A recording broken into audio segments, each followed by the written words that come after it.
إن الحمد لله نحمده ونستعينه ونستغفره ونؤمن به ونتوكل عليه ونعوذ بالله من شرور أنفسنا ومن سيئات أعمالنا من يهده الله فلا مضل له ومن يضلل فلا هادي له وأشهد أن لا إله إلا الله وحده لا شريك له وأشهد أن محمدا عبده ورسوله أما بعد فإن خير الحديث كتاب الله وخير الهدي محمد صلى الله عليه وسلم وشر الأمور محدثاتها وكل محدثة بدعة وكل بدعة ضلالة وكل ضلالة في النار. أعوذ بالله من الشيطان الرجيم. بسم الله الرحمن الرحيم. قال والقرآن المجيد ولعجب أن جاءهم منذر منهم فقال الكافرون هذا شيء عجيب أإذا متنا وكنا ترابا ذلك رجل بعيد قد علمنا ما تنقص الأرض منهم وإننا كتاب حفيظ بل كذبوا بالحق لما جاءهم وهم في أمر مريب. أفلم ينظروا إلى السماء فوقهم كيف بنيناها وزيناها ولها من فروج والأرض مددناها وألقينا فيها رواسي وأنبتنا فيها من كل زوج بهيج تبصرة وذكرى لكل عبد منيب.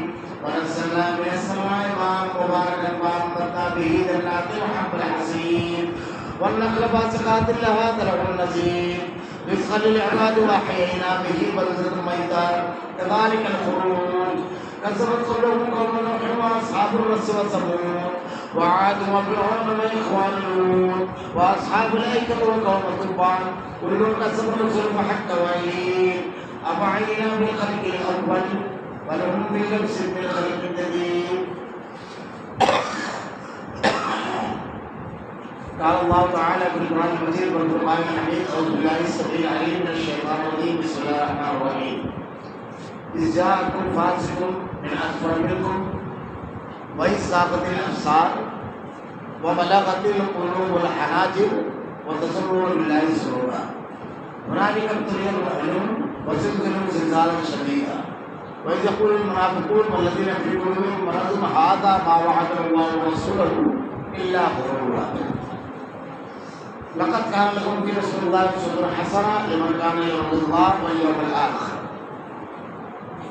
تمام تعریف اللہ رب العالمین کے لیے جو تمام جہانوں کا یہ پتنا خالق و مالک ہے اور بے شمار درود و سلام اللہ کے آخری نبی حضرت محمد صلی اللہ علیہ وسلم. معزز حاضرین،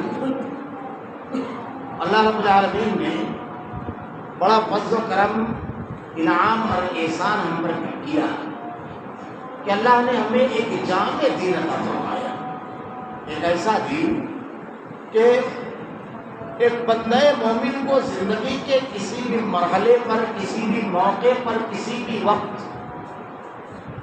اس کے اندر یہ ہلکا سا بھی خیال بیدار نہیں ہو سکتا کہ اب میرے لیے کوئی راستہ نہیں، میرے لیے کوئی راہ باقی نہیں، اب میں کس طرف قدم اٹھاؤں، ہر طرف اندھیرا ہے، ایسا کہیں پر اس کو محسوس نہیں ہوگا.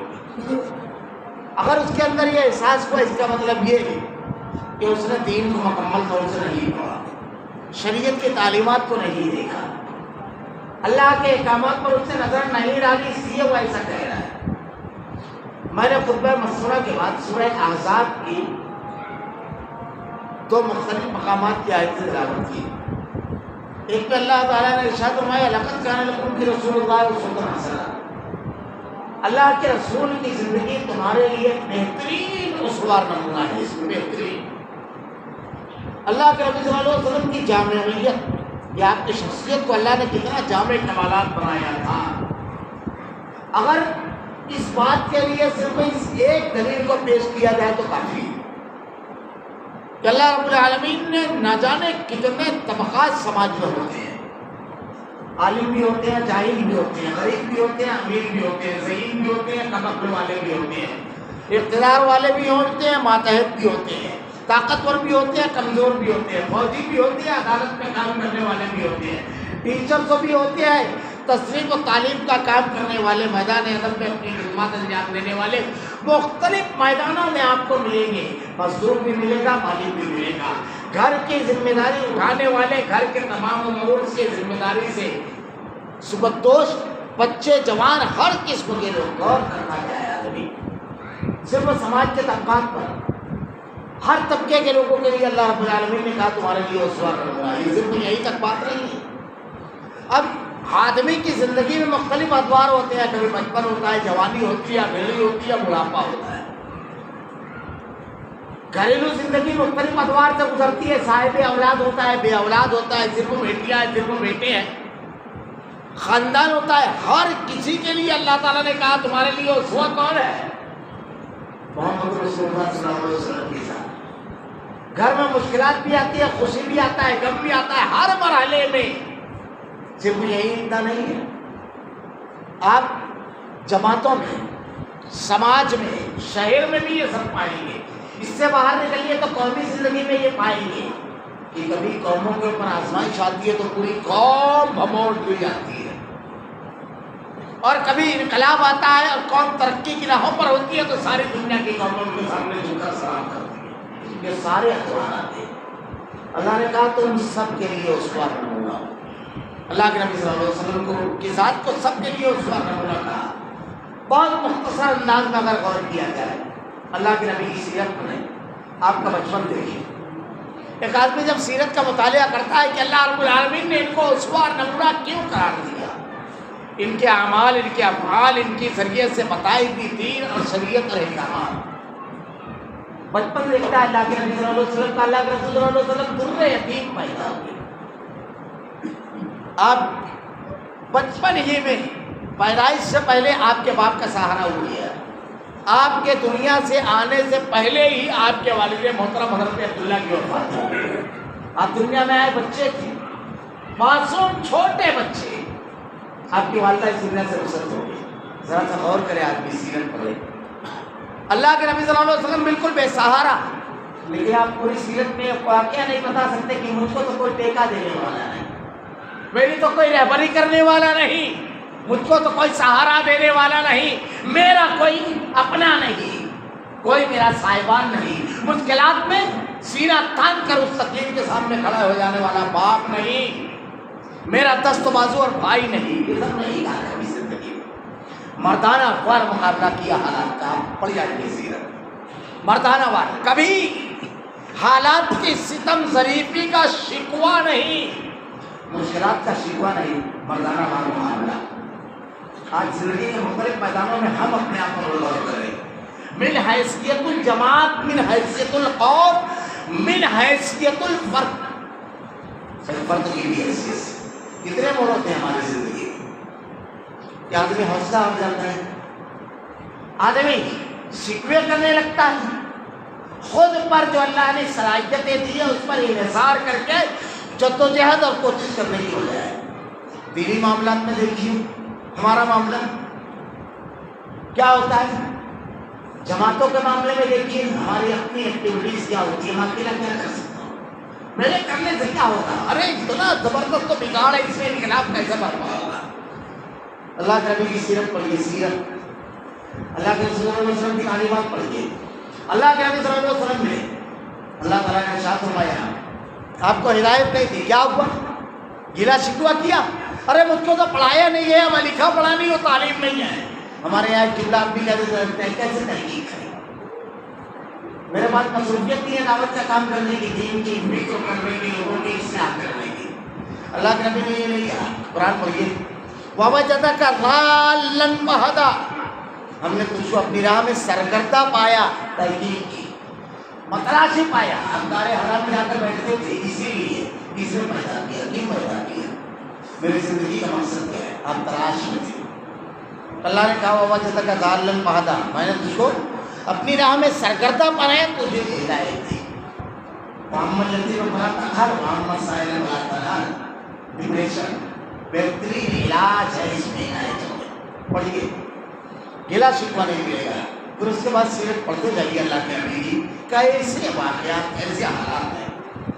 آپ کو جب اللہ رب العالمین نے حکم دیا کہ توحید کا پیغام دنیا کے تمام انسانوں تک پہنچا دو, واضح رشید الاقربین, اللہ کے نبی نے جب کہا گیا کہ اٹھ کھڑے ہو گئے, کبھی کہا گیا یا ایھا المزمل کہ ایھا المدثر، آئے چادر اوڑے ہوئے اٹھ، کبھی کہا گیا آئے سونے والے اٹھ، الگ الگ انداز میں خطاب ہے۔ اٹھنے کے لیے جب کہا گیا، انذار کی شرح میں لوگوں نے لکھا ہے کہ اللہ کے نبی کو جب اٹھنے کے لیے کہا گیا تو آپ اس وقت تک نہیں بیٹھے جب تک کہ اللہ کی طرف سے بلاوا نہیں آ گیا، آپ بیٹھے نہیں، آپ نے ہر جگہ ہر مقام پر اللہ کا پیغام پہنچایا۔ ذرا سا تصور کیجیے، آپ نے گلا شکوہ نہیں کیا میں اکیلا کیا کر سکتا ہوں، دنیا میں کوئی ایک آدمی میرا حمایتی نہیں ہے، اللہ میں تنہا کیا کروں گا، آپ نے یہ نہیں کہا، بلکہ آپ نے پیغام پہنچانا شروع کیا۔ پھر اس کے بعد مخالفتوں کا طوفان دیکھیے، کیسے حالات سے اللہ کے نبی گزر رہے ہیں، مشرکین مکہ کیسی مخالفت کر رہے ہیں، آپ نے دعوت کا کام نہیں چھوڑا، دار ارقم میں چھپ کر کام کر رہے ہیں، مختلف قبیلوں کے ٹھیلوں پر جا رہے ہیں، قافلے آ رہے ہیں، وہ قافلے رکتے ہیں وہاں جا رہے ہیں، حجاج کے ڈیروں پر جہاں وہ قیام کیے وہاں جا کر ملا ہوتے ہیں، پہنچا رہے ہیں اللہ کے پیغام کو۔ اللہ کے نبی صلی اللہ علیہ وسلم کی سیرت ماننے والے، آپ کے تعلیمات کو ماننے والے، ہمارے اندر کتنا جذبہ ہے، میں اکثر کہا کرتا ہوں اگر غور کریں تو ہمارے مسائل کا سب سے بڑا حل دعوت ہے، سب سے بڑا حل۔ اللہ کے نبی صلی اللہ علیہ وسلم اکیلے تھے، آپ نے دعوت کا کام نہیں چھوڑا، آہستہ آہستہ لوگ بڑھتے گئے، بڑے طاقتور تھے مشرکین مکہ، صحابہ کرام کو جب رسول مزاحمت کی جاتی تو جواب نہیں دے سکتے تھے، مارا تک ہے جانوں سے، آگ پر نجات دیا، لیکن کیا ہوا، اللہ کے نبی نے کوئی تحریک نہیں کری گی، مظلوموں کی آواز اٹھانے کے لیے بہت انرجی لی جائے گی، منظم کیا صحابہ کو، دعوت کا کام چھپ کر دار ارقم میں کام نہیں چھوڑا، حالات کی مناسبت ہے، ہم اپنے کاروبار میں مصروف کام چھوڑ دیا، ہم اپنے دوستوں میں مصروف ہے، سب چیز کے لیے ہمارے پاس وقت ہے، دعوت اللہ کے لیے، معاف کیجیے گا میں کسی اور کے لیے بات نہیں کر رہا، کتنی ہم کو ہے کیا ہوا، اس کے بعد حالات کیا پلٹے، حالات یہ پلٹے کہ کچھ دنوں کے بعد حضرت امیر حمزہ رضی اللہ تعالیٰ عنہ نے اسلام کو قبول کیا، اور اس کے 3 دن کے بعد حضرت عمر رضی اللہ تعالیٰ عنہ نے، حضرت عمر رضی اللہ تعالیٰ عنہ نے جب اسلام قبول کیا 40 میں مسلمان تھے، اس کے بعد آپ کی تحریک اور آپ کی دعوت کی وجہ سے معاملہ کہاں تک پہنچا، بڑی پوری تاریخ۔ صحابہ کہتے ہیں کہ اس کے بعد جس نے ہم کو مارا ہم نے اس کو مارا، جواب دیا، وہ افراد دعوت کی بنیاد پر ملے جو مقابل کھڑے ہونے کی قوت رکھتے تھے، نبرد و آزما ہونے کی قوت رکھتے تھے، جن کا روب اور دبدبا تھا، ایک ہی بنیاد پر ملے۔ آج ہم لوگ افراد کا شکوہ کرتے ہیں، اللہ کے نبی صلی اللہ علیہ وسلم کی دعوت کی بنیاد پر آپ پوری زندگی پڑ جائیں گے۔ جب آپ اٹھے اکیلے تھے، اور حجۃ الوداع کے موقع پر جب آپ آخری حج کیے تو 1 لاکھ سے زائد پورا جزیرۃ العرب آپ کے زیر نگیدہ، 8 ہجری میں آپ نے مکہ فتح کیا، 10,000 مربع میٹر کے علاقے پر آپ کی حکومت تھی، اور آپ کے ایک اشارے پر اپنی جانوں کو خوشی خوشی قربان کر دینے والے 1 لاکھ جانشین، کسی کی کوئی حکومت، کسی قبیلے کی جرأت نہیں تھی کہ مسلمانوں کی طرف نظریں اٹھا کر دیکھیں۔ یہود مدینہ سے انتقال دیے گئے، مشرکین مکہ کے لیے اعلان ہوا براءۃ من اللہ ورسولہ، تمام مشرکین حدود حرم کے باہر ہو گئے۔ یہ کی سنیا اللہ کے نبی کی سیرت پڑھ دیا، اللہ کے نبی صلی اللہ علیہ وسلم نے بنا کسی اس کے ایک ہتھیار کو استعمال کیا، دعوت اللہ کا، وہی مخالف جو طاقت کی بنیاد پر سامنے کھڑا ہوا ہے، اسی طاقت کے ساتھ جب اسلام میں آئے گا تو اسلام کے لیے قوت دے گا۔ بات ذرا سا طویل ہو گئی ہے، پوری سیرت پڑھ جائے گی۔ میں نے خطبہ مسورہ کے بعد جو آیتیں تلاوت کی صرف اس کا ترجمہ کر کے تیزی سے گزروں گا، موجودہ حالات کے تناظر میں۔ مسلمانوں کے درمیان ایک خوف کا ماحول ہے، جو واقعات، جو خبریں ہم پڑھ رہے ہیں، دیکھ رہے ہیں، مسلم نوجوانوں کے ساتھ، مسلم بچوں کے ساتھ، مسلم خواتین کے ساتھ جو ہو رہا ہے۔ سورہ احزاب کی تلاوت کی، اللہ کے نبی صلی اللہ علیہ وسلم کے اوپر اس سے زیادہ مشکل حالات آئے تھے، اس سے زیادہ ہم اس سے نکلے کس طرح؟ ہم کو بیماری معلوم ہے، علاج کا نسخہ موجود ہے، ہم نے اس کو اٹھا کر کبھی دیکھا؟ اس سے زیادہ قرآن کے الفاظ ہیں من فوقکم ومن اسفل منکم، جب دشمن تمہارے اوپر اور نیچے دونوں طرف سے آئے، یعنی ایسا گھیرا دشمن نے اوپر اور نیچے دونوں طرف سے۔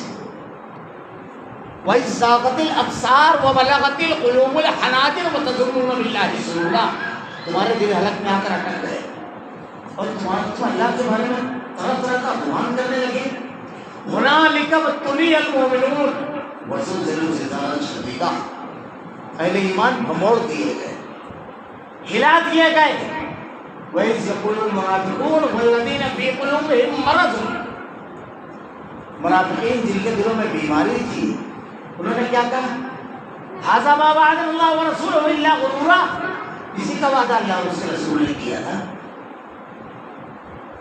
70 منافقین کے دل میں یہ بات آئی اور انہوں نے کہا لوٹنا چاہیے، کیا حالات اللہ بتا رہا ہے۔ وہ کون سے حالات تھے؟ آج مشکل ترین حالات سے امت گزر رہی ہے، ہمیں کرنا کیا ہے؟ قرآن کا ہم نے مطالعہ کیا، اللہ کے نبی کی سیرت پڑھی، اس سے زیادہ مشکل حالات سے اللہ کے نبی گزرے۔ آج ہم شکوہ کرتے ہیں کہ کوئی سیاسی قوت ہمارے پیچھے نہیں ہے، قانونی قوت نہیں ہے، اللہ کے نبی بالکل اکیلے تھے۔ اس حکمت عملی سے آپ نکلے، سیرت پڑھیے، سیرت۔ جو قوم قیادت کے لیے پیدا ہوئی، دنیا کے مشکل ترین حالات میں رہبری اور رہنمائی کے لیے پیدا ہوئی، وہ قوم اپنی رہبری اور رہنمائی کے لیے رہبر تلاش کر رہی ہے۔ عجیب بات ہے، عجیب، ذرا سا عجیب لگتا ہے۔ کیا ہے غزوہ احزاب؟ غزوہ احزاب یہ جب ہوا تو اس سے پہلے پورے حالات کو مسلمانوں کے آج فٹ کر دیے۔ باقاعدہ یہودیوں نے ایک ٹیم بنائی اور اس ٹیم نے تمام کے تمام قبیلوں میں جا کر کے سفر کیا اور ان لوگوں کو سمجھایا کہ اگر ہم سب مل کر ایک ساتھ مسلمانوں کے اوپر حملہ آور ہو جائیں، ساری قوتیں مل کر کے ایک ساتھ، تو مسلمان ختم ہو جائیں گے۔ اس کے لیے ہم کو ملنا ہے، تمام قوتوں مل کر کے لڑنا ہے۔ اطراف کے قبیلے سب کو ملا لیا۔ اب بیرونی تو تھا، اندر یہود تھے جن سے مسلمانوں کا معاہدہ تھا مدینہ میں کہ جب کوئی حملہ کرے گا تو ہم بھی حملہ کریں گے، ان کو بھی ملا لیا۔ جو منافقین تھے ان کو بھی ملا لیا۔ تاریخ اگر آپ پڑھیں، 10,000 کا لشکر جرار لے کر کے مشرکین مدینہ کے اوپر حملہ ہوئے اور مدینہ میں صحابہ کی کل تعداد 3,000 بتائی جاتی ہے، آبادی سمیت بچوں اور سب کے ساتھ 3,000 تھی۔ 1400 لشکر میں تھے، بقیہ بچے اور عورت تھے، اتنے۔ یعنی اگر یہ لشکر مدینہ آ جاتا تو یقینی طور پر مسلمان ختم ہو جاتے۔ حالات دیکھیے، سارے دشمن ایک، ساری قوتیں ایک۔ آج ہم دیکھتے ہیں میڈیا بھی ہمارے خلاف ہے، ادارے بھی، سب دیکھ رہے ہیں ہم۔ وَإِذْ زَاغَتِ الْأَبْصَارُ وَبَلَغَتِ الْقُلُوبُ الْحَنَاجِرَ کی تصویر ہے، دل حلق میں آ جاتا ہے، کھلا ہوا ظلم ہوتا ہے اور اس کی حمایت میں لوگ کھڑے ہو جاتے ہیں، کھلے نہیں سکتے۔ یہ دیکھیے حالات، اللہ کے نبی صلی اللہ علیہ وسلم نے پہلا کام کیا کیا، آپ کی قیادت بڑی چوکنا تھی، دشمن پر بڑی گہری نظر رکھتے آپ، بالکل گہری، کیا چل رہا ہے ہم کو تو خبر ہی نہیں رہتی ہے کہ ہمارا دشمن کس منصوبے اور سازش کے تحت کام کر رہا ہے۔ ملت میں ایسا لگتا ہے اس کی کسی کی ضرورت نہیں ہے، نہ قائدین کی، نہ نوجوانوں کی، نہ افراد کی۔ اس لیے وہ کیا کر رہا ہے، اس کے خلاف ہم کیا کر سکتے ہیں۔ اب یہاں پر وہی جملہ بولیں گے، میں اکیلا کیا کروں، اگر پیچھے کوئی تنظیم ہے، کوئی جماعت ہے، کوئی میٹنگ ہے، سیرت پڑھیے، سیرت اللہ کے نبی نے کبھی نہیں کہا موجود ہے۔ تن تنہا ایک آدمی کیا کر سکتا ہے، ماضی تن تنہا اکیلا۔ مومن حالات کے سامنے پسر نہیں ڈالتا ہے، ہاتھ پاؤں ڈھیلے نہیں کرتا ہے، حالات سے نمک و آزما ہوتا ہے، مردانہ وار مقابلہ کرتا ہے اس کا۔ مومن مشکلات اور تکالیف اور مصیبتوں کی آنکھوں میں آنکھیں ڈال کے بات کرتا ہے۔ اللہ نے قرآن میں کہا قالوا هذا ما وعد الله ورسوله وصدق الله ورسوله وما زادهم الا ایمانا وتسلیما. انہی حالات میں جب یہ حالات آئے تو اہل ایمان کے جو ایمان والے تھے صحابہ کرام انہوں نے کہا اسی کا وعدہ اللہ اور اس کے رسول نے کیا تھا کہ آزمائش آئے گی، امتحان آئے گا. ثابت قدم رہنا ہے، اقدام کرنا ہے، ہاتھ پیر ڈھیلے کر کے بیٹھ نہیں جانا ہے. اللہ کے نبی صلی اللہ علیہ وسلم نے کہیں نہیں نظر رکھی. آج ہمارا معاملہ کیا ہے؟ اپنے حالات، اپنے مخالف کے حالات پر کچھ نظر، پوری خبر اللہ کے نبی کو مختلف قبیلوں کے ذریعے ملتی تھی. قبیلوں میں ایسے افراد تھے جو آپ تک خبر پہنچاتے، آپ کو جاسوس رہتے. ادھر مشرکین مکہ کی تیاری، ادھر اللہ کے نبی کو پوری خبریں. آپ نے صحابہ کرام کو جمع کیا، فوراً بیٹھے. آج بات کیجیے گا ہم اپنے گھر میں معاشی طور سے ہم کیسے مضبوط ہو، تعلیمی مسائل کیسے حل ہو، گھر کیسے بنے، اس کے لیے کبھی بیٹھ کر مشورہ کرتے ہیں. باپ ہے تو اکیلا فیصلہ کرتا ہے، ضرورت نہیں محسوس کرتا ہے بیوی سے پوچھنے کی، بچوں سے پوچھنے کی. بڑا بھائی ہے تو اکیلا. وَشَاوِرْهُمْ فِي الْأَمْرِ، مشورہ. جماعت اگر ہے تو ہم کتنی مرتبہ بیٹھتے ہیں کہ کیسے لوگوں کو منظم کریں، کیسے لوگوں کو دین کی طرف لے کر آئیں، کیسے دعوت کا کام منظم انداز میں ہو. کتنے مرتبہ ہم فکر لے کر کے بیٹھتے ہیں. اگر اجتماعی معاملہ ہے تو قیادت آج کہہ لو کہ ہاتھ میں، نوکریاں ہماری نہیں ہیں، آواز ہماری وزندار نہیں ہے. کیسے ہماری آواز وزندار ہو؟ بیٹھے تو مشورہ کر لیا کرو. ویسا سن فتوکل علی اللہ، اور اس کے بعد اللہ کے اوپر توکل کر کے قدم اٹھاؤ، کامیابی تمہارے پاس آئے گی. اللہ کا نبی نے مشورہ کیا، مشورے کی خیر ہے. کیا ہوا اس کے بعد؟ اور یہ سیرت جب اللہ کے نبی مشورے کے لیے بیٹھے، حضرت سلمان فارسی رضی اللہ تعالیٰ فارس سے تھے، اسلام چھوڑ کے تھا.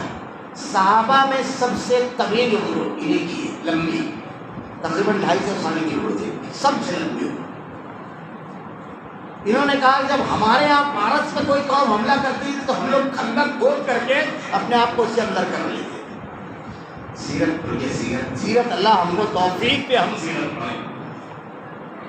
اللہ کے نبی نے کہا ایسا کہاں. مدینہ کا جو آبادی تھی، ایک طرف پہاڑیاں تھی، ایک طرف بستی اور کھیت، اور اتنے گھنے درخت تھے کہ اگر کوئی فوج داخل ہو اور ہر درخت پہ ایک آدمی بیٹھ جائے تو فوج سے واپس نکلنا ناممکن تھا. ایک حصہ صرف خالی تھا. اللہ کے نبی نے کہا کہ اس پورے حصے کو ہم خندق کھود کر کے پورے مدینہ کو سیو کر لیں گے. طے ہوا کہ خندق کھود دی جائے. اب ایک کام طے ہوا، اس کی منصوبہ بندی کیسی ہونی چاہیے، پلاننگ. ہم لوگ ایک پروگرام کرتے ہیں، بھائی ٹھیک ہے اپنے 20 لوگ ہیں نا، کل اپنے سب کو یہاں جمع ہونا ہے، یہ کرنا ہے، یہ کرنا ہے، یہ کرنا ہے، یہ کرنا ہے. اور پتہ چلا وہاں پہ پہنچے ہیں 8 ہی لوگ، اور کام تو 20 لوگ ہونا تھا. یہاں کی راشی کو شروع ہوا، ارے تم ہی آیا، تیرا کیا معاملہ تھا؟ اچھا 8 میں وچار کر رہے ہیں، 4 نہیں کر رہے ہیں. 4 کر رہے ہیں کیسے کہ دکھے تو کر رہے ہیں مگر ٹائم دکھانا، اور 4 ایمانداری سے. اللہ کے نبی کی سیرت پڑھیے، کام کی منصوبہ بندی. آپ نے 10-10 ہاتھ، 20-20 ہاتھ زمین ناپ دی اور 10 صحابہ کو کہا یہ تمہاری ذمہ داری ہے، اتنا گہرا کھودنا، یہ بنانے کا منصوبہ بندی. آپ پہلے ذمہ داریاں بانٹ دو اور ذمہ دار اس میں سے ایک کو بنا دو، پھر دیکھیے کام کس طرح ہوتا ہے.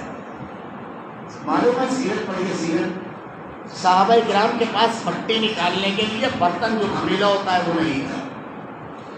دامن میں مٹی بھر بھر کر کے نکالتے تھے، بلا شکوا کرنے والے نہیں. کیوں؟ اللہ کے نبی خود ساتھ میں کام کر رہے تھے. ہمارا معاملہ یہ ہے کہ ہم خود قائد سب سے پہلے کہتا ہے، لوگ جمع نہیں ہوتے ہیں، کوئی ساتھ نہیں. اللہ کے نیک بندے، آپ کو میدان میں رہنا ہے، آپ کو کام کرنا ہے، اخلاص سے کیجیے، کل آئیں گے لوگ آپ کے ساتھ. گلا شکوا نہیں. جن حالات میں اللہ نے جو میسر کیا اس کے مطابق قدم اٹھا لیا صحابہ نے، دامن میں مٹی بھر بھر کر نکال لی. اب اور آگے بڑھ گئے. کیا ہوا؟ جب مشرکین مکہ کا لشکر وہاں آیا تو ان لوگوں کا پروگرام میں یہ تھا ہی نہیں کہ وہاں پہ خندق ہوگی.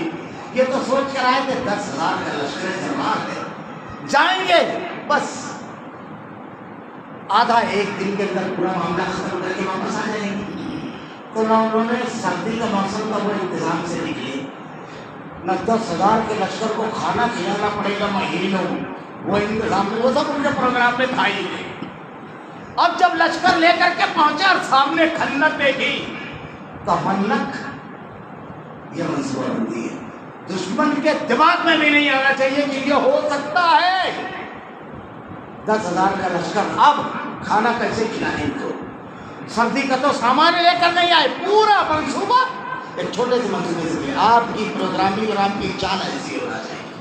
ہمارا معاملہ تو یہ ہے کہ میں ہمیشہ کتاب میں کہتا ہوں ہمیں کیا کرنا ہے معاف کرنا، ہمیں کیا کرنا ہے کہ دشمن طے کرتا ہے، ہمارا پروگرام وہ بناتا ہے، کرتے ہیں ہم۔ ابھی بچے کا معاملہ چل رہا ہے تماچے کا، پوری قوم کو ڈپریشن اور دوسری میں ڈالنے کی بات ہے، کس قوم کو سکھا رہے ہو، یہ کس کو بتا رہے ہو؟ جس کے معصوم بچے مسکراتے ہوئے جان دیتے تھے، انگلیوں کے بل کھڑے ہوتے تھے، اس کو بتا رہے ہو، اس کو ڈرا رہے ہو؟ معاف کیجیے، اس عقیدے سے جینے والی قوم ہے کہ زندگی اور موت اس کے ہاتھ میں۔ ہمیں کرنا کیا ہے؟ توحید اپنے بچوں کے دل میں ڈالنا ہے، اپنے نوجوانوں کے، اس کے اوپر کیس ہونا چاہیے تھا ہر تنظیم کو، بیان بازی سب کرنا ہے۔ کیا کسی نے کوئی قدم اٹھایا؟ مینٹلی کیسا ہوگا وہ بچہ، کتنا بڑا جرم ہے وہ، کیا کسی نے؟ وہ جو سوچے تھے بس وہ چل رہا ہے، جذباتی نعرے بازیاں چل رہی ہے، بیان بازیاں چل رہی ہے، مسلمانوں کو تھوڑا سا لالی پاپ دے دیا جاتا ہے، سامنے والا طے کرتا ہے، ہمیں طے کرنا ہے کہ ہم کو کیا کرنا ہے۔ اللہ کے نبی صلی اللہ علیہ وسلم کی پروگرام دیکھیے، جب 10,000 کا لشکر آیا تو ہونق اب کیا کریں؟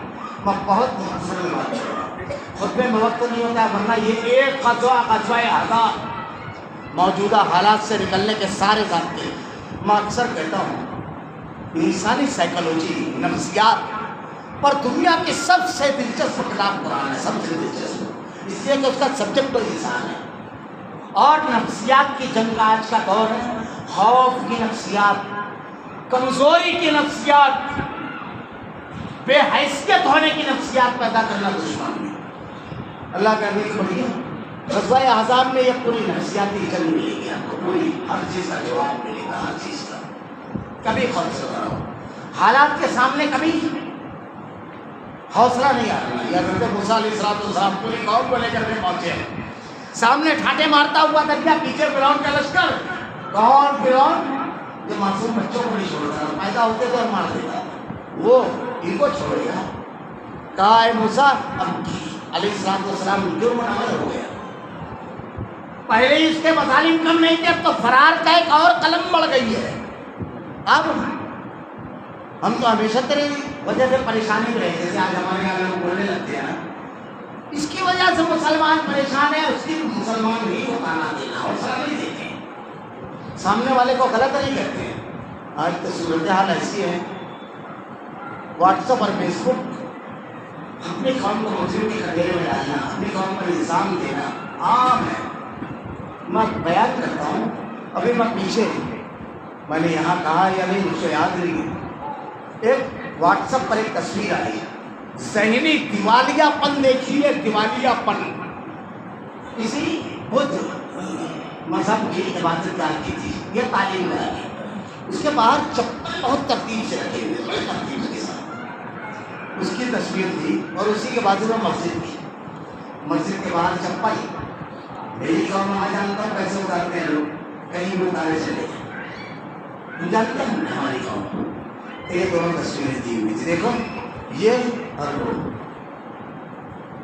میں نے جس صاحب نے وہ تصویر ڈالی تھی ان کو فون کیا، میں نے کہا آپ کے اسوہ چپل ہے،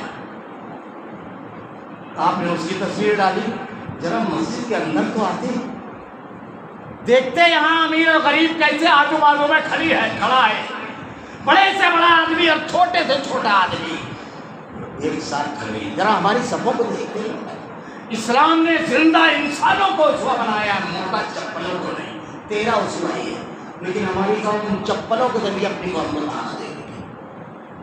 ذرا اس قوم کو جس کے چپل دکھا رہا ہے اس کے انسان کو ایسے باتوں میں رہنا، وہاں جب سے مراتب ایسا ہے کہ پوجا کی لائن بھی دولت مندوں کی نظر کرتی ہے، ہم سے ہمیں ہماری قوم کو اصول ضابطہ بتا رہے ہیں، اور دیوالیہ پر دیکھیے ہمارے بچے اس کو فارورڈ کر رہے ہیں، یہ دیکھو کیا کر رہے ہیں، کہاں ہے آپ؟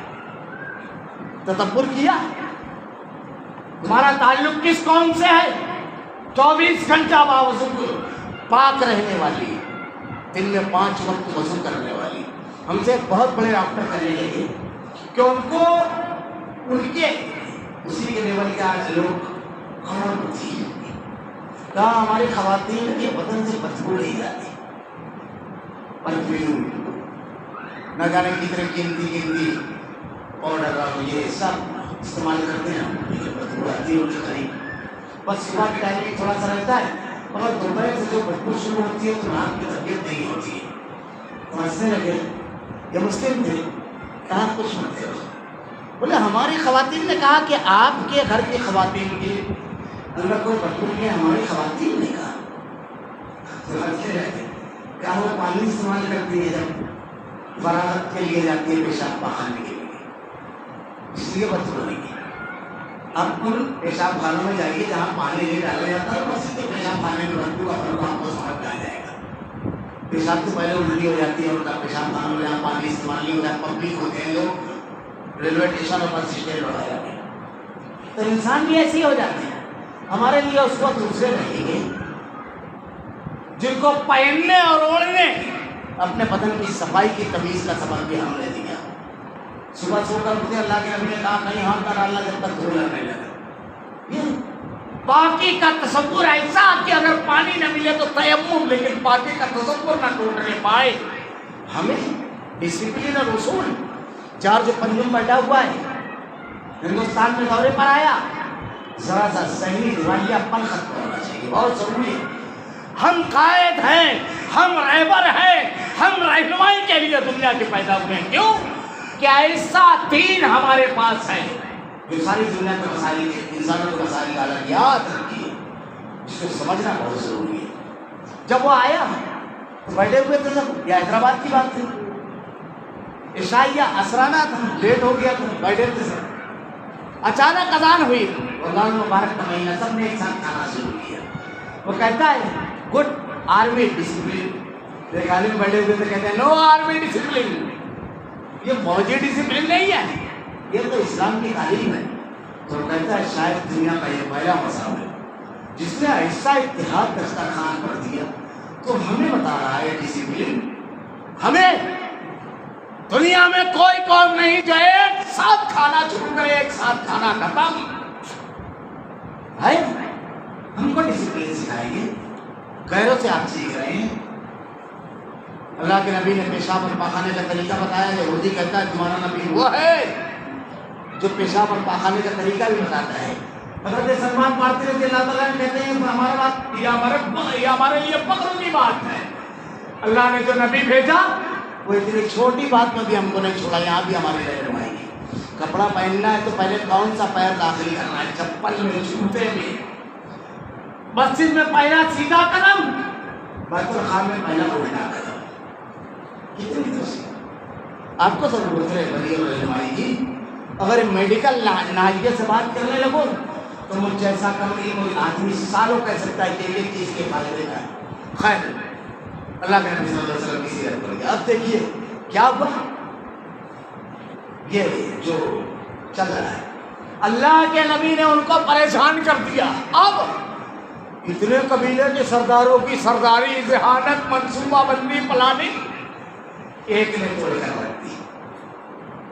اس کو پڑ گیا، اس کو ساری قوتوں کے سامنے ایک کڑا سب کو کھڑا کر دیا. اس قائد کے ماننے والے ان تمام لوگوں کا متحد ہونے پر آپ کو خوفزدہ نہیں ہونا ہے. پلاننگ آپ کے اندر ہونا چاہیے، منصوبہ بندی آپ میں ہونا چاہیے. یہ سب دین ہے، شریعت ہے. سب ایک ہو جائیں گے نا. آپ بکھرے ہوئے تو نہیں ہیں. یہ دیکھیے نہ ایک نہ ہو تو آپ ادھر جا رہے ہیں، وہ استعمال کر رہے ہیں ادھر جا رہے ہیں. ابھی وقت آیا ہے، کل پردے کی بات آئی تھی، پرسوں اس کے پہلے ٹرین میں مارا گیا. کتنے لیڈروں کو بیانات ہے. ہم کرسی ان کو دیتے ہیں گرانے کا فن جاننے. معاف کیجیے گا، آپ ہمارے ساتھ نہیں، ضرورت نہیں ہم کو. خوف جو ڈالنا ہے منصوبہ بندی بہت ضروری چیز ہے، سیرت میں پڑھی گئی ہے۔ اللہ کے نبی صلی اللہ علیہ وسلم نے کیا کیا؟ عنوان بڑا مشکل ہے، حالات حاضرہ۔ اب کیا ہوا جب یہ آئے؟ اب کیسے اس خندق کے اوپر پہرا دیا ہے اللہ کے نبی اور صحابہ نے؟ اتنا علاقہ تمہارا، اتنا تمہارا، اتنا تمہارا۔ جب وہ لوگ تیر اندازی کرتے، تلوار نیزہ چلاتے، صحابہ ان کو روکتے۔ اللہ کے نبی کو آئے کہ سورج غروب ہو گیا۔ حضرت عمر رضی اللہ تعالیٰ عنہ کہتے ہیں اللہ کے رسول آج غروب سے ذرا سا پہلے ہم لوگوں نے عصر کی نماز پڑھی۔ اللہ کے نبی نے کہا ابھی ہم نے ابھی بھی نہیں پڑھی، حملہ اتنا شدید تھا ہمارے پوائنٹ میں۔ ایک روز آپ نے ظہر اور عصر دونوں غروب آفتاب کے بعد پڑھی۔ اب یہی عقیدہ بھی سیدھا کر لیجیے۔ قوال ہمارے یہاں عقیدہ بناتے ہیں کہ علی کے لیے سورج آ گیا، نبی کے لیے نہیں آیا، صدیق و فاروق عثمان و علی کسی کے لیے نہیں آیا سورج، سارے صحابہ نے۔ یہی عقیدہ بھی سیدھا کر لیجیے۔ سب نے مغرب بات پڑھی۔ اور اب اس کے آگے کیا ہوا؟ جب لشکر سامنے ہم نے اب اللہ کے نبی صلی اللہ علیہ وسلم کی منصوبہ بندی اور پلاننگ دیکھیے، حوصلہ کیسے دے رہے ہیں صحابہ کرام کو۔ لوگوں سنو، اللہ ارشاد فرماتا ہے کہ کیسرو کسرا کہ سلطان تم رہو گے۔ کب کہا؟ جب گھر سے قضائے حاجت کے لیے نکلتے ہوئے جاتے تھے تو ڈر رہتا تھا کہ لاش آئے گی، بیوی اور بچے ایک قلعہ نما گڑی میں تھے، کوئی سنبھالنے والا نہیں آیا۔ اسے مشکل حالات میں جب تہرت میں آ کر اٹک گئے، حوصلے کی انتہائی ہے۔ اب صحابہ کرام کیسے؟ حضرت اللہ کے نبی صلی اللہ علیہ وسلم نے سعد بن معاذ اور سعد بن عبادہ قبیلہ اوس و خزرج کے سردار سے بلایا، کہا کہ ان لوگوں میں آپس میں پھوٹ ڈالنے کے لیے میں چلا سودا کروں کیا کہ تم لوگوں کو ایک تہائی گندم دوں گا قبیلہ بنو عثمان کو، تم لوگ کا ہو جاؤ۔ یہ مدینہ کے لوگ تھے۔ انہوں نے کہا اللہ کے نبی اللہ نے کہا ہے؟ کہا نہیں۔ کہا اگر آپ کی مشورے کی بات ہے تو ان کو ہم کبھی کچھ نہیں دیے سوائے مہمانی کے، ایک دانہ نہیں دیں گے، ایک دانہ، تلوار دیں گے، تلوار۔ اللہ کے رسول آپ اطمینان رکھیے۔ اللہ کے نبی نے کہا تمہارے لیے سوچا تھا میں، اب تم اتنا زیادہ ہو جائے تو اب ان سے نہیں لوں گا، مجھ سے مشورہ کیا تھا۔ اس کے بعد دیکھیے آپ کی منصوبہ بندی اور پلاننگ انشاءاللہ میں آئندہ ہفتہ اگر اللہ نے توفیق دی اس کے بعد جب ہم اس کی پوری تفصیل بتاؤں گا کہ کیسے آپ نے پورے لشکر کو توڑ دیا، ذہنی سطح سے ان کا مفلوج کر دیا۔ ہم کر سکتے ہیں۔ سورہ احزاب پڑھیے، قرآن دیکھیے، ہمارے مسائل کا حل اللہ نے دیا ہے، قیامت تک کے لیے کتاب ہدایت دی ہے، ہم اس دین کے اوپر عمل کریں، لوگوں کو اس دین سے جوڑیں۔ ہمارا یہ کام اکیلے آدمی کا۔ نعیم بن مسعود اکیلے نے دونوں لشکروں کو توڑ دیا تھا۔ ہم اکیلے اپنی جگہ اپنے گھر کو دین سے جوڑ دیں گے، اپنے دوستوں کو دین سے جوڑیں، اسلام سے جوڑیں، اس میں ہر چیز کا حل موجود ہے۔ مشکل ترین حالات کا مردانہ وار مقابلہ، موت کا خوف نہیں ہے۔ رزق بڑا نقصان ہو گیا، قدر اللہ ما شاء فعل، اللہ نے جو مقدر کر دیا ہو گیا۔ ایمان، توحید، ہر قسم کے حالات سے نبرد و آزما ہونے کی صلاحیت دے گی، اور یہ ہم اپنے لوگوں میں پیدا ہی نہیں کریں گے اور شکوہ کریں گے حالات ایسے ہم مسلمان اٹھ نہیں جائیں، اس کو دین کی طرف لائیں گے، غیرت و حمیت جاگے گی، اس کے بعد وہ اٹھے گا انشاءاللہ۔ ہمیں اپنا جو کام کرنا ہے، میں چاہتا تھا اس پر تھوڑا زیادہ بولوں، متحد ہو کر کے دین پر جھکنا، اور اللہ کے نبی نے ان حالات میں اور اللہ نے ان حالات میں کیا کرنے کا حکم دیا ہے۔ حضرت موسیٰ علیہ السلام کہتے ہیں وقال موسیٰ لقومہ استعینوا باللہ، اے لوگوں اللہ کی طرف رجوع، واصبر صبر کرو، ان الارض للہ یورثها من یشاء، یقین کے ساتھ سننے آئے، سن لو زمین اللہ کی ہے۔ یا جن کو حکومت کراتے بھول رہے ہیں، یہ جس کو چاہتا ہے دیتا ہے، ان الارض للہ یورثها من یشاء والعاقبۃ للمتقین، کامیابی متقیوں کے لیے ہے۔ یہ کس کا وعدہ ہے؟ اللہ کا وعدہ سچا ہے، حالات بدل دے گا۔ ہم ایک جملے میں کہیں تو ہم کو دین کی طرف لوٹنا ہے۔ اللہ رب العالمین سے دعا ہے کہ رب العالمین حقیقی معنی میں مومن بننے کی توفیق دے۔ رب العالمین رب العالمین بڑے مشکل حالات سے امت مسلمہ نبرد و آزما ہے۔ رب العالمین اے اللہ تو نے اس مشکلات سے نکلنے کا حل دین میں پیش کیا ہے رب العالمین، اس کی طرف رجوع ہونے کی توفیق دے رب العالمین۔ رب العالمین عقیدے میں پختگی دے الہ العالمین، الہ العالمین عمل میں پختگی دے، دین غیرت و حمیت پیدا فرما رب العالمین۔ اللہ بارش کا موسم تقریباً گزرنے کے قریب ہے رب العالمین، اے اللہ رب العالمین رحم فرما، کرم فرما رب العالمین، رب العالمین ابر بارہ کے بغیر زندگی نہیں چل سکتی رب العالمین۔ اللہ تیرے نبی کی سنت ہے رب العالمین، اس کے لیے توبہ استغفار کی جائے، دوسرے دعائیں کی جائے۔ اللہ ہم اپنے گناہوں سے توبہ کرتے ہیں رب العالمین، الہ العالمین ہم اپنے گناہوں کا اعتراف کرتے ہیں رب العالمین، اللہ کبھی نہ گناہ کرنے کا عہد کرتے ہیں رب العالمین، الہ العالمین ہماری خطاؤں کو معاف فرما رب العالمین، ہماری لفظوں کو معاف فرما رب العالمین، الہ العالمین ہماری غلطیوں کو معاف فرما رب العالمین۔ تو رحم کرنے والا ہے، تو کرم کرنے والا ہے اللہ، تو رحم فرما رب العالمین، الہ العالمین تو نے قرآن میں ارشاد فرمایا میرا بندہ جب تجھ سے مانگتا ہے وعدہ کرنا ہو، اے اللہ ہمارے پاس کوئی در نہیں رب العالمین تیرے سوا، الہ العالمین رب العالمین رحم فرما، کرم فرما رب العالمین، رب العالمین اللہم اسقنا غیثا مغیثا مليا مليا نافعا غیر ضار عاجلا غیر عاجل، ربنا ظلمنا انفسنا وان لم تغفر لنا وترحمنا لنكونن من الخاسرین، لا الہ الا انت سبحانک انی کنت من الظالمین۔ اللہم اصلح لی دینی الذی هو عصمۃ امری، واصلح لی دنیای التي فيها معاشی، واصلح لی آخرتی التي فيها معادی، واجعل الحیاة زیادة لی فی کل خیر، واجعل الموت راحة لی من کل شر۔ رب العالمین رحم فرما رب العالمین، کرم فرما رب العالمین، رب العالمین امر بارہ کا نزول فرما رب العالمین، الہ العالمین ہر کسی کی ضرورت ہے اللہ، تو نے ہی خود اپنے کلام میں کہا ہے کہ دنیا میں زمین کی زندگی ہے رب العالمین، اس زمین پر ہماری زندگی کا جو ساز و سامان ہے اس کے ذریعے ہے، اللہ رحم فرما رب العالمین، کرم فرما، بارش برسا رب العالمین، الہ العالمین ہمارے گناہوں کو بخش دے، اللہ ہمارا خاتمہ ایمان پر فرما، ربنا لا تزغ قلوبنا بعد إذ هديتنا وهب لنا من لدنك رحمة إنك أنت الوهاب، بارك الله لنا ولكم في القرآن المجيد ورفعنا وإياكم بالآيات والذكر الحكيم، إنه تعالى جواد كريم بل الرؤوف الرحيم۔